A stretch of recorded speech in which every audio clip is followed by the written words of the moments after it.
देखो भाई ये लड़का है, यहाँ पे ध्यान दो।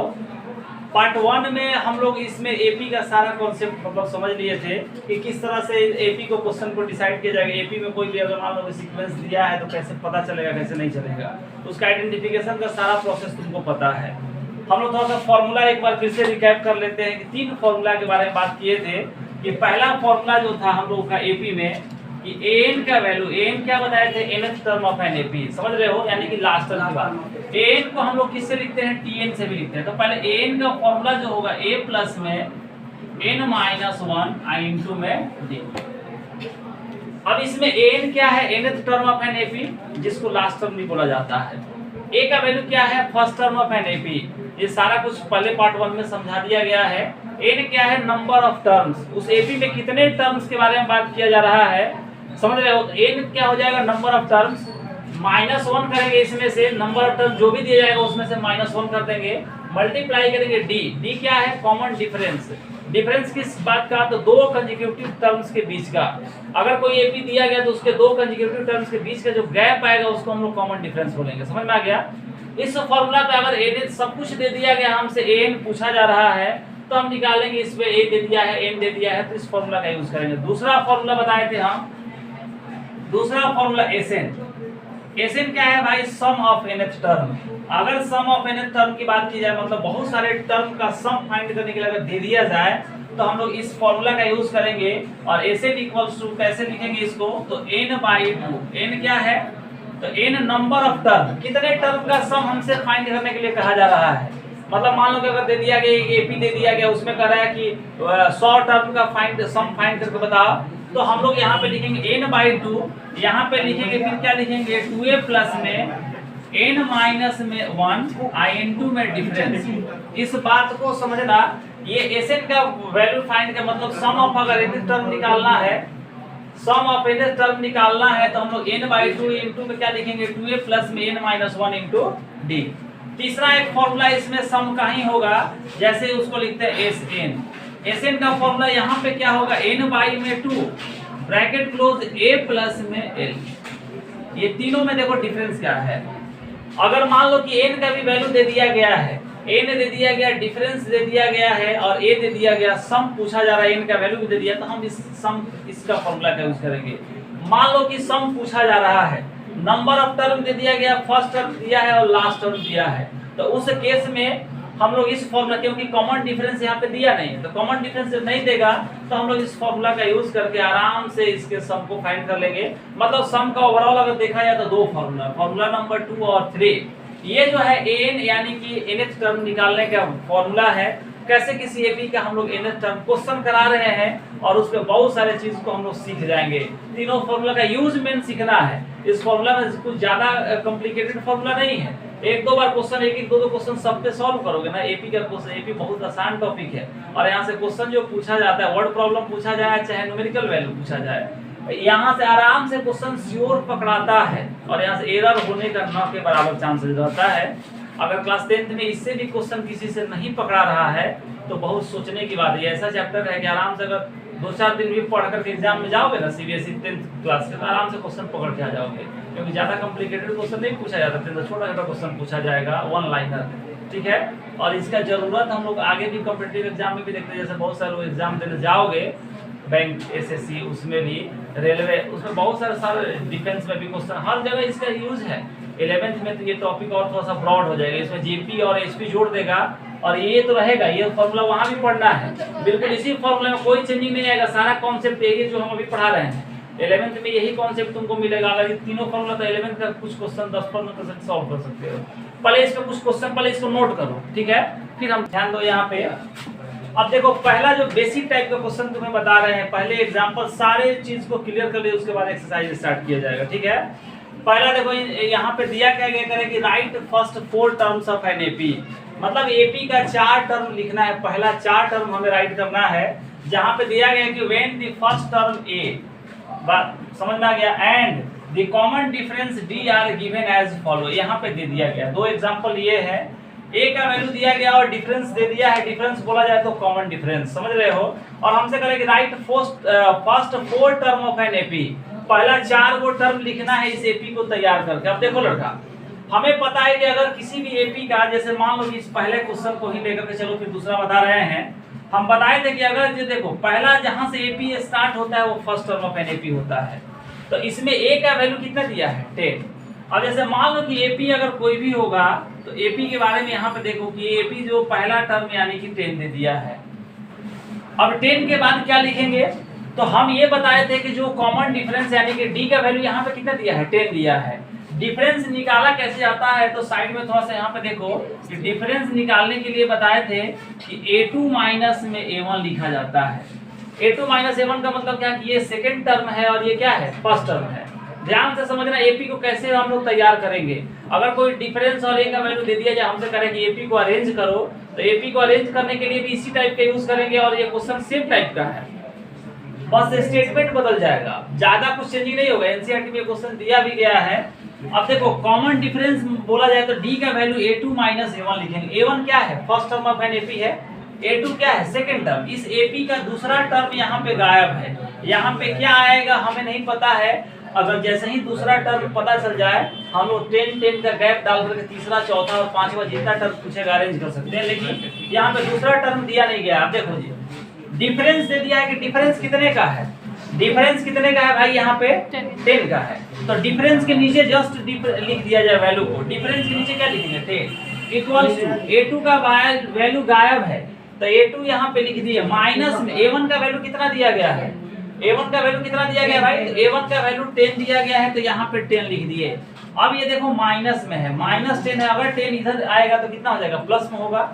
मतलब अगर हम इस तरह से लिख सकते हैं कि a2 इक्वल्स टू 10 और ये माइनस अगर इधर आएगा तो 10 प्लस 10 यानी कि a2 का वैल्यू जो होगा 10 प्लस 10 कितना आ जाएगा 20, यानी कि इस एपी का दूसरा वैल्यू जो आएगा 20 निकल करके आएगा। बात समझ रहे हो। यहाँ पे जो हम बॉक्स दिए थे 10 के बाद क्या होगा 20 होगा।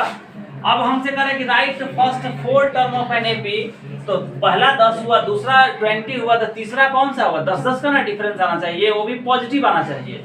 तो थर्ड टर्म कौन सा हो जाएगा लड़का 30, फोर्थ टर्म कौन सा होगा 40, यानी कि जो एपी मेरा अरेंज होगा, एपी जो अरेंज होगा यहाँ पे एपी को इस तरह से लिख सकते हैं 10, 20, फिर क्या लिखेंगे 30 और फिर 40। ऐसे हम लोग एपी को अरेंज कर सकते हैं। मेरा एपी का जो पहला 4 टर्म हुआ 10, 20, 30 और 40 निकल करके आएगा।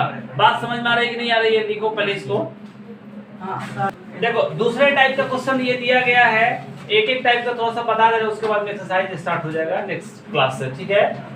फॉर द करें फॉलोइंग एपीज, जिसको समझ में नहीं आ रहा है वो ध्यान से थोड़ा सा देखो कैसे इसका, क्योंकि अगर ये नहीं आएगा तो फिर अगला जो वर्ड प्रॉब्लम इसका सॉल्व करोगे बिल्कुल तुम्हारे पहुंच से बाहर हो जाएगा।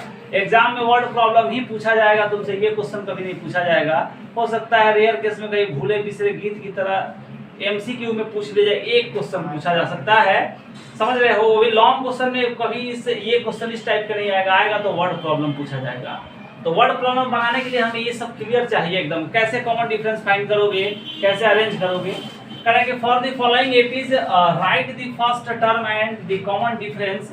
दे दिया गया है यहाँ पे हमें पहला टर्म और कॉमन डिफरेंस की बात कर रहा है, कैसे इसको लिखोगे। ए का वैल्यू क्या होता है, अगर मान लो कि क्वेश्चन नंबर 1 की बात करें, हम इसका सॉल्यूशन कैसे फाइंड करेंगे। देखो एपी कहाँ से, अब तुम सोच रहा है कि कैसे हम एपी को पकड़ेंगे कि भाई किधर से किधर जा रहा है। देखो भाई 3 से स्टार्ट है, 3 के बाद 1 है, -1 है, -3 डॉट दिया गया इधर, मतलब एपी इधर से शुरू है इधर बढ़ रहा है। बात समझ में आ गया। दूसरा यहाँ भी देख सकते हो -5 से स्टार्ट है, ए गया यहाँ पे -5, -1, 3 पॉजिटिव 3, फिर 7 दिया है, डॉटेड आगे जा रहा है, मतलब एपी इस तरह से बढ़ेगा। हम लोगों से इसमें सिर्फ क्वेश्चन 2 पूछा है कि ए का पहला टर्म बता दो, मतलब first term of an AP इसका, और कॉमन डिफरेंस। ए के बारे में कोई कुछ सोचना ही नहीं है, जहां से एपी स्टार्ट है, मतलब इस एपी के लिए ए का वैल्यू कितना हो जाएगा 3, वो भी +3 है। अब इस दूसरे क्वेश्चन में देख लो, ए का वैल्यू इस एपी के लिए कितना हो जाएगा -5 होगा। इसमें किसी को दिक्कत, ए का वैल्यू यहाँ पे देखो, यहाँ से शुरू है तो पहला वैल्यू क्या हो गया 3, जहां से एपी स्टार्ट है इसके पहले कोई टर्म है इधर नहीं, कोई डिजिट नहीं लिखा गया, यानी कोई नंबर, ये क्या हो गया, ये एपी का पहला टर्म है जहां से स्टार्ट है। तो एपी का वैल्यू इसमें 3 है, इसमें एपी कहां से शुरू है -5 से, तो ए का वैल्यू -5 हो गया। अब दूसरा क्वेश्चन इसमें पूछा गया है कॉमन डिफरेंस। कॉमन डिफरेंस की बात कर रहा है कि कॉमन डिफरेंस का वैल्यू क्या होगा, मतलब डी का वैल्यू, तो डी निकालने का फॉर्मूला तुम्हें बताए थे कि डी कैसे, ये पहला हुआ तो इसको हम लोग A1 मानते हैं, ये क्या है A2, इसको हम समझाने के लिए लिख सकते हैं A3 और ये क्या है A4। हमें कॉमन डिफरेंस की बात कर रहे हैं कि कॉमन डिफरेंस क्या होगा, मतलब डी का वैल्यू, तो डी का वैल्यू जो होगा A2 माइनस में A1, हम लिखेंगे कैसे लड़का A2 माइनस A1, मतलब दूसरे में से पहले वाले को माइनस करेंगे। अब डिफरेंस की बात है, डिफरेंस देखो A2 का वैल्यू कितना दिया है यहाँ पे 1, तो 1 और 1 में से किसको माइनस करेंगे भाई, तो माइनस यहाँ पे 3 को माइनस कर रहे हैं, तो 1 में से जब 3 को माइनस करेंगे तो ये छोटा है ये बड़ा है, साइन किसका आएगा -2 का। अब देखो लड़का इंट्रोडक्शन क्लास में ही बताए थे कि जब कॉमन डिफरेंस का वैल्यू निगेटिव आने लगे तो ये सीधे सीधे हमें बता देगा कि एपी जो है डिसेंडिंग ऑर्डर में अरेंज है। कहाँ अरेंज है, डिसेंडिंग। अब देखो पॉजिटिव से शुरू है निगेटिव की तरफ चला गया, तो इसका मतलब कि जब वैल्यू कोई भी पॉजिटिव से शुरू करो और निगेटिव में लेके चले जाओ तो इसका क्लियर कट मतलब है कि वो डिसेंडिंग ऑर्डर में भी अरेंज है। कैसे पकड़ेंगे, क्योंकि साइन निगेटिव आ रहा है, तो यहाँ पे कॉमन डिफरेंस आया A1 माइनस 3 किए तो -2 का आ गया। नेक्स्ट इस क्वेश्चन में देखो इधर अगर हमें कॉमन डिफरेंस की बात किया जाए तो A2 माइनस A1, यही वाला कॉन्सेप्ट यहाँ भी यूज करेंगे। A2 minus A1 difference, common difference A2 का वैल्यू दिया है -1, इसमें से किसको माइनस करना है भाई, तो माइनस और यहाँ पे लिख दो प्लस -5 को। देखो ये -5 तो इसके साथ ऑलरेडी लगा हुआ है क्योंकि ये का वैल्यू निगेटिव में ही स्टार्ट है। हम लोग A2 में से A2 का वैल्यू दिया है -1 लिख दिए यहाँ पे, इसको ब्रैकेट में डाल सकते हो, डाल दिए। यहाँ पे माइनस आया क्यों, क्योंकि दोनों को जब भी एपी कुछ भी हो घटा के ही कॉमन डिफरेंस लिखा जाएगा। तो A2 माइनस A1 जब लिखे तो यहाँ पे लिखेंगे -1, ये माइनस और ये माइनस क्या हो जाएगा प्लस, ये सबको समझ में आ रहा होगा। तो -1 देखो -1 में से अगर +5 को माइनस करें कितना आ रहा है +4, यानी कि डिफरेंस कितने का आ गया लड़का 4 का आया। और ये एपी प्लस साइन बता रहा है कि एपी जो है असेंडिंग ऑर्डर में अरेंज है। असेंडिंग ऑर्डर अरेंज होने का देखो -5 -1 3 7, अब देखो पॉजिटिव की तरफ जा रहा है, निगेटिव से पॉजिटिव जा रहा है। इसका मतलब कि एपी जो दिया गया यहाँ पे कॉमन डिफरेंस का वैल्यू पॉजिटिव आ रहा है, इसलिए एपी निगेटिव से पॉजिटिव जा रहा है, मतलब असेंडिंग ऑर्डर में जा रहा है। और ये एपी कहाँ जा रहा है, डिसेंडिंग। हमसे 2 क्वेश्चन पूछा था कि कॉमन ए का वैल्यू बता दो और कॉमन डिफरेंस बता दो, इसमें किसी को कोई दिक्कत है यहाँ पे बोलो। अगर एपी दे दिया गया हो इस तरह से लिख दिया गया तो कॉमन डिफरेंस और उसका ए का वैल्यू फाइंड कर सकते हो ना, क्योंकि ये निकालने आना चाहिए, बार बार करें तब भी एनसीईआरटी के बेसिक क्वेश्चन भी बनेगा, नहीं तो बनने वाला नहीं है। तीसरे टाइप का क्वेश्चन, एक एक क्वेश्चन बार बार कर रहे हैं। देखो अब यहाँ पे इस टाइप का क्वेश्चन को ये तीसरे टाइप का क्वेश्चन है। कैसे क्वेश्चन पूछा जाएगा, ये एनसीईआरटी में बार बार करें कि ये क्वेश्चन पूछा गया है, समझ रहे हो। एक्सरसाइज जब करोगे तो मैक्सिमम ये सब तुम्हें क्वेश्चन दिखने को मिलेगा। करेंगे which of the following are APs, if they form an AP find the common difference d and write 3 more terms. पहला चीज करना है, इसमें डिसाइड करना है कि इसमें कौन सा एपी में दिया गया है। अगर जो एपी में दिया गया तो उसके 3 को और अधिक टर्म को क्या करना है, लिखना है।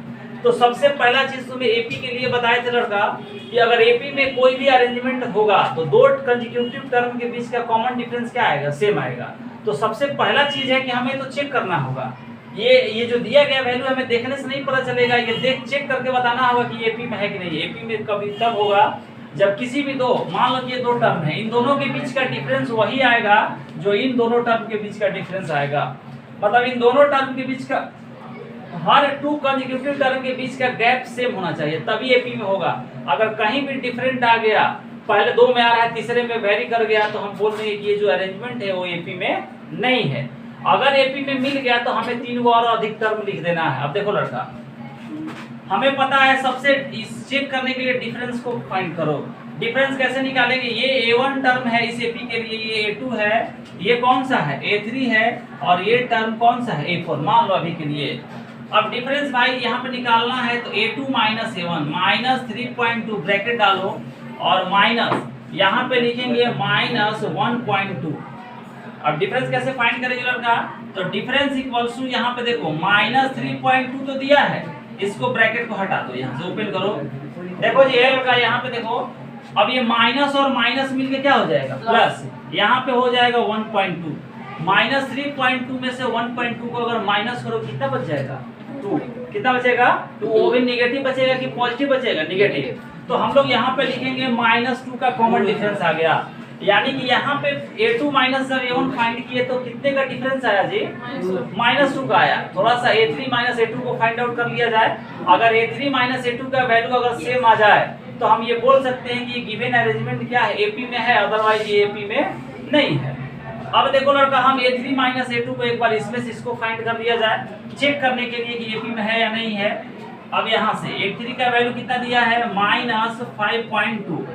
अब ब्रैकेट क्लोज, यहाँ पे लिखेंगे -3.2। डिफरेंस का वैल्यू अगर कैलकुलेट किया जाए -5.2 माइनस और माइनस प्लस ये 3.2। देखो जी, -5.2 में से अगर 3.2 को माइनस किए तो क्या आया? -2 का डिफरेंस आएगा। मतलब यहाँ भी हमें वैल्यू फाइंड आउट हो गया कि -2 है। यानी कि ये क्लियर हो गया, ये जो वैल्यू दिया गया है ये अरेंजमेंट है, ये AP में है। A2 माइनस A1 वही आया जो A3 माइनस A2 आया है। कोई दिक्कत है? कहो यस या नो। समझ में आ रहा है कि नहीं आ रहा है? अब देखो यहाँ पे ये जो गिवन अरेंजमेंट था हम लोग ये फाइंड कर लिए कि यहाँ पे जो डिफरेंस दिया गया है ये बिल्कुल AP में है, क्योंकि कॉमन डिफरेंस जो आ रहा है A2 माइनस A1 जो आ रहा है वो A3 माइनस A2 के बराबर आ रहा है। वही काम नेक्स्ट क्वेश्चन में तुम लोग खुद से अपने से चेक करके बना सकते हो। ये AP में अब जब देखो ये AP में है तो इसके 3 और टर्म लिख देना है। 3 टर्म कैसे लिखोगे भाई? कॉमन डिफरेंस कितने का है? -2 का। इसमें से घटाते चलोगे, -7.2 में माइनस लिखोगे, यहाँ पे ऐड करते बढ़ रहा है तो वैल्यू को लिखते 3 और टर्म, मोर देन 3 टर्म्स को राइट कर देना है। दूसरे क्वेश्चन को इसी तरह से चेक कर लोगे। नेक्स्ट क्लास में नेक्स्ट वीडियो अपलोड होगा। वहाँ पे